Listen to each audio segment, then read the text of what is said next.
بسم اللہ الرحمن الرحیم۔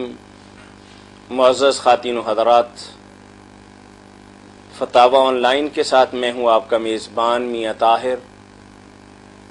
اسلامی تعلیمات اور سوال و جواب کا یہ پروگرام مرکز الحرمین الاسلامی فیصل آباد پاکستان سے گلیکسی کیبل نیٹ ورک کے تعاون سے براہ راست ہر اتوار آپ کی خدمت میں پیش کیا جاتا ہے۔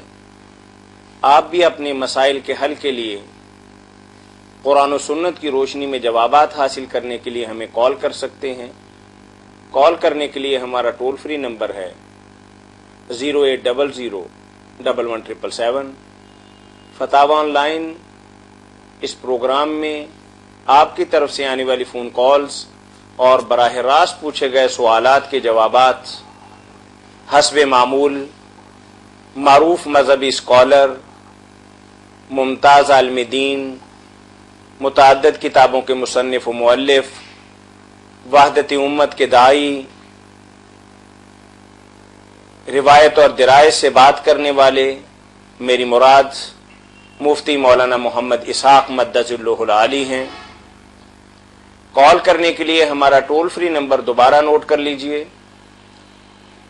08011177777۔ جی مولانا، ہمارے پاس تحریری سوالات ہیں تو میں ان سے اپنے پروگرام کی ابتدا کروں گا آپ کی اجازت سے۔ تو پہلا ہمارے پاس سوال یہ ہے کہ کیا فوت شدہ نوزائیدہ بچے کی نماز جنازہ پڑھنا اور نام رکھنا ضروری ہے؟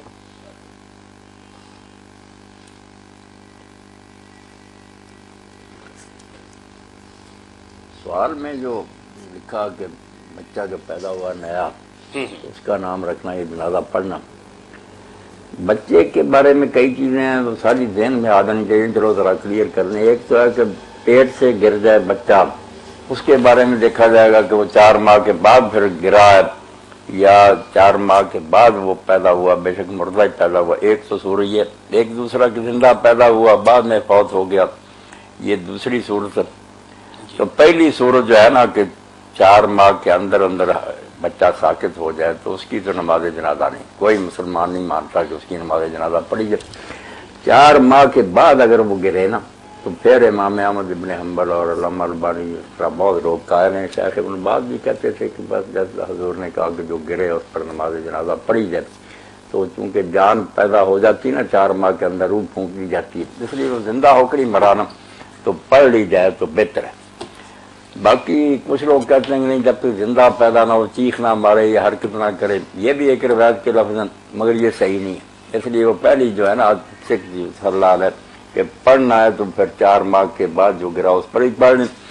مگر ایک بات اس کے ساتھ یہ بھی ذہن میں رہنی چاہیے کہ بچہ جب تک 6-7 سال کا نہ ہو اس کی نماز جنازہ ضروری نہیں۔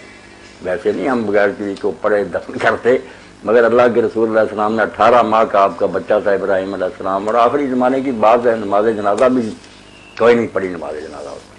اس لیے نماز جنازہ چھوٹے بچے کی لازم نہیں ہے، پڑھی جائے تو بے شک 4 ماہ کے بعد جو پیٹ سے گر جائے اس کی بھی آپ پڑھیں۔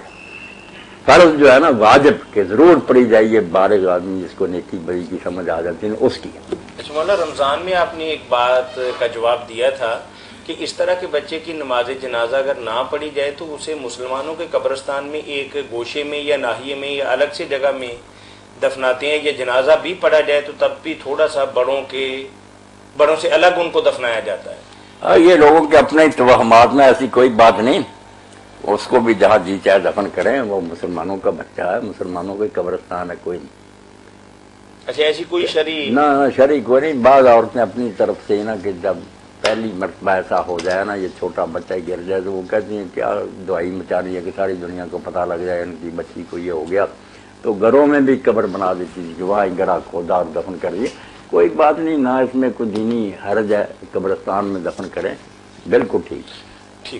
جزاکم اللہ خیر۔ یعنی مطلب آپ نے فرمایا مسئلہ نہیں کوئی، 6-7 سال کا بچہ بھی اگر ہو جائے تو اس کا نماز جنازہ پڑھنا فرض نہیں، واجب اسی کا جس کو نیکی بری کی تمیز ہو جائے، حساب اسی کا شروع ہوتا ہے، پہلے کا کوئی نہیں لکھا جاتا، یعنی تھوڑا شعور آ جائے، جیسے 7 برس کا بچہ ہو تو نماز کا حکم دیتے ہیں۔ ٹھیک ہے۔ مولانا ہمارے پاس ایک اور تحریری سوال ہے، اور وہ فرما رہے ہیں کہ مولانا عام طور پر 72 فرقوں کی بات کی جاتی ہے، یہ کہاں تک درست ہے؟ وہ کہہ رہے ہیں کہ ٹی وی پروگرام کے اندر ڈاکٹر ظہیر صاحب فرما رہے تھے کہ یہ حدیث اتنی واضح۔ جی السلام علیکم ورحمۃ اللہ۔ وعلیکم السلام مولانا صاحب، میں فیصلہ آباد سے حمزہ بات کر رہا ہوں۔ جی جی، میرا آپ سے سوال ہے کہ ایک طالب علم احیاء دین میں کیوں کرے اور کیسے اپنا کردار ادا کر سکتا ہے؟ ٹھیک ہے، یعنی اسلام کی نشأت ثانیہ میں ایک طالب علم اپنے محدود وسائل کے ساتھ، یعنی اس کی کیا کوشش اور کاوش ہو سکتی ہے کہ دین کو نئے سرے سے پھیلایا جائے اور ہر آدمی تک پہنچایا جائے، اور دعوت کے جو تقاضے ہیں اس کو کس حد تک وہ پورا کر سکتا ہے؟ ہاں جی سوال حمزہ بچہ اللہ تعالیٰ آپ کو سلامت رکھے اور دین کی خدمت کی توفیق دے۔ ہر آدمی کے اپنے اپنے کرنے کے کام ہیں، بڑوں کے کام بڑوں کے کرنے کے ہیں، چھوٹوں کے چھوٹوں کرنے کے ہیں۔ اگر دوسرے کا کام آدمی اپنے ذمہ لے لینا تو ڈھینگا باجے والی بات ہے، وہ کام نہیں ہو سکتا۔ آپ لوگ جو ہے نا طالب علم، آپ کو تو پہلا کام تو یہ کرنا چاہیے کہ علم پورے انہماک اور دلچسپی سے حاصل کریں، دنیاوی بھی کریں دینی بھی کریں۔ پہلی تو کمی یہ پوری کریں، دین کی خدمت کیا کرنی ہے اگر آدمی خود ہی دین کے بارے میں نہیں جانتا۔ یہ دیکھنے میں آ رہا ہے بیٹا کہ جو لوگ دین کے نام پر آ رہے ہیں ٹی وی وغیرہ پر، وہ خود دین کے بارے میں نہیں صحیح معلومات رکھتے، اس لیے گمراہ کر رہے ہیں۔ تو پہلے تو آپ یہ کریں کہ اس کو دین کی خدمت اور نشأت ثانیہ ہی سمجھ کر کہ آپ تیار ہو رہے ہیں سپاہی، پوری طرح پڑھیں، اتنا پڑھیں انگریزی اور دوسرے زبانے میں کہ آپ اللہ کرے صدر مملکتی بن جائیں، تاکہ آپ کے اختیارات اتنے ہوں کہ آپ دین کی خدمت کر سکیں۔ جو نائر بچے ہو جاتے ہیں نا فیل کالجوں میں، کیا دین کی خدمت کریں، دھکے کھاتے پھرتے، والدین بھی تنگ آ جاتے ہیں، ان کی دین و دنیا برباد ہوتی ہے۔ آپ اس لیے دین کی خدمت کے لیے، انقلاب امامت کے لیے پہلے تو یہ کریں کہ ایسی تیاری کریں کہ آپ لوگ اگلی سیٹوں پر آئیں، میرٹ آپ کا ہی بنے، اور ساتھ دین بھی سیکھتے جائیں پورا مکمل۔ یہ نہیں کہ کوئی رسالے کتابیں پڑھی، عربی زبان کی مہارت سے حاصل کریں، قرآن و حدیث کی، یہ پہلا کام ہے، یہ الگ نہیں کوئی نشأت ثانیہ سے۔ اس کے لیے تیاری جیسے بنیادیں ہوتی نا، یہ کریں پہلے کام، اور اس کے ساتھ اپنے جو ساتھی ہیں آپ کے ساتھ پڑھتے ہیں ملنے جلنے والے، ان کو بھی اسی طرف توجہ دلائیں، ہلکے بنائیں، ملیں، جو مطالعہ کریں پڑھیں وہ پھر آپس میں مذاکرہ کیا کریں۔ آپ ابھی جو ہے نا اگلا اسٹیج کے مبلغ بن رہے ہیں اور عالم بن رہے ہیں اور لوگوں کو دعوت دیتے پھریں، اس کی بجائے اپنے دائرے میں رہ کر کام کریں۔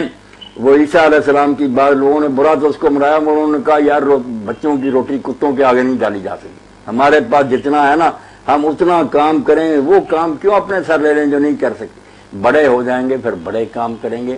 آپ اپنی تعلیم مکمل کریں اور اس نیت سے کریں کہ میں دین کی خدمت کے لیے اپنے آپ کو تیار کر رہا ہوں، دینی علم بھی حاصل کریں، دنیاوی بھی کریں، اور ساتھیوں کو بھی متوجہ کریں۔ اس طرح کی ٹیمیں اگر تیار ہو گئی، ہم دیکھ رہے ہیں کہ جو گمراہ لوگ ہیں نام ان کا کیا رہے ہیں، انہوں نے یہی کیا کہ ڈاکٹر بنائے، جرنیل بنائے، باقاعدہ پلاننگ کے تحت اتنے بچے ادھر بھیجو، اور وہ بڑی بڑی سیٹوں پر بیٹھ کر، اب ان کی مہربانی ہے کہ وہ اعلان نہیں کرتے، ورنہ اب ریاست پر وہ قبضہ کر رہے ہیں تو بڑی کی پوسٹ ان کے ہاتھ میں۔ ہمارے بچے نالائق پہلے سے ہی جو نا سی آئی ڈی لکھ لیتی ہے کہ ان کے ہسٹری شیٹ کھول دو، یہ حکومت کے باغی ہیں۔ تو کیوں ایسے کام کرنے ہیں جس سے تعلیم بھی برباد ہوتی ہے، دین کا بھی کچھ نہیں سمجھتا۔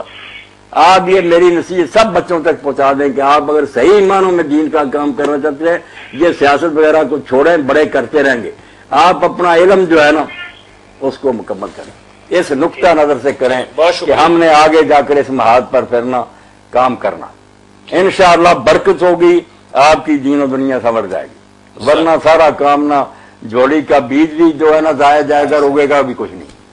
ہاں کئی ملک سے ہم یہ بے برکتی دیکھ رہے ہیں کہ دینی جماعتیں طالب علموں کو پڑھائی سے بھی رکھ لیتی ہیں، سیاست میں لے آتی ہیں، یہ کوئی بات نہیں۔ اساتذہ کا ادب کیا کریں، آپ کا کوئی بھی استاد ہے، آپ یہ یقین